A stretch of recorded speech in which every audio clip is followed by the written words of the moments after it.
Tonight on 8 News at 11, high water levels lead to multiple rescue operations along the James River, with 2 people still missing. From Goochland County to downtown Richmond, rescue crews and civilians have been on high alert, trying to reach those swept up in the current. My leg got wedged into a tree, and then the current was just so strong, I had to lift my head up.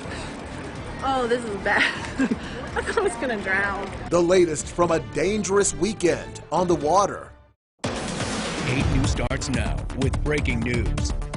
That breaking news out of Richmond tonight, where 12 people went over Bosher's Dam in the James River. 2 of the 12 are still missing tonight. The latest of several rescues on the water this holiday.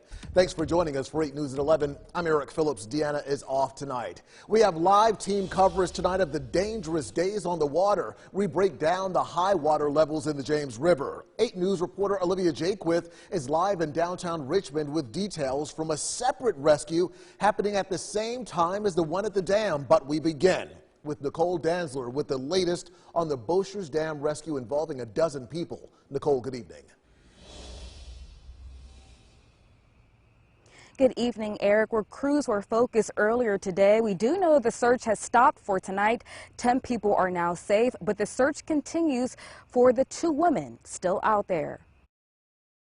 First responders on boats, slowly and carefully searching the murky water to rescue 12 people who were stranded. 1 person rescued themselves and 9 others got out safely. But the search continues for the 2 women still missing out on the James River. After a very thorough search this evening, we ceased operations this evening because of nightfall. Jeffrey Siegel, Richmond's assistant fire chief, says calls came in from the Z Dam and Bosher's Dam after 3 p.m. Several agencies, including Richmond Police and Henrico and Chesterfield fire crews, helped in the search. Our 8 News drone was in the air recording some of the devices floating near Bosher's Dam just hours after some were rescued. Siegel adding the search isn't over just yet. We're very hopeful.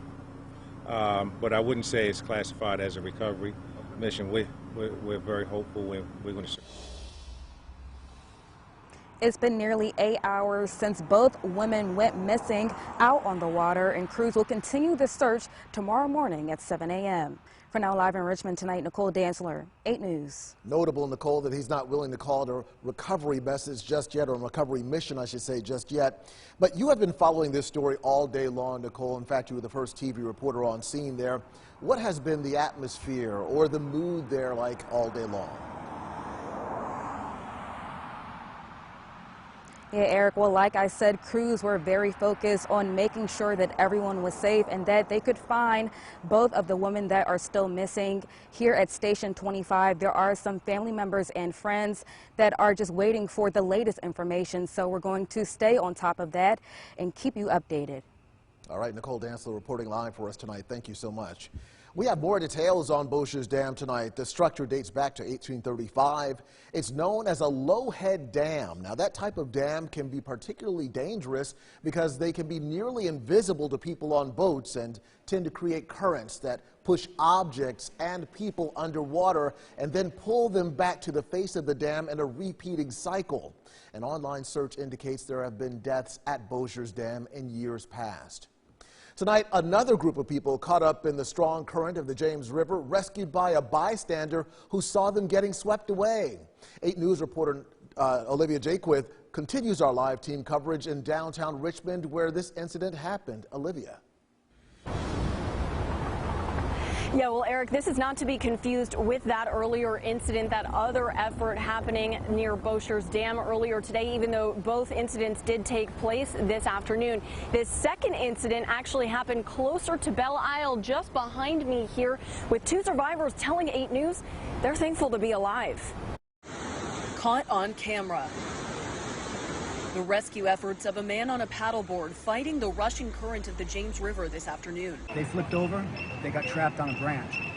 So we ran down the trail. Richmonders Christian and Christina say they were floating on a tube when they lost control. We missed our exit at Reedy Creek, and we just there's no way, we just had to keep going. We were not expecting it to be this rough.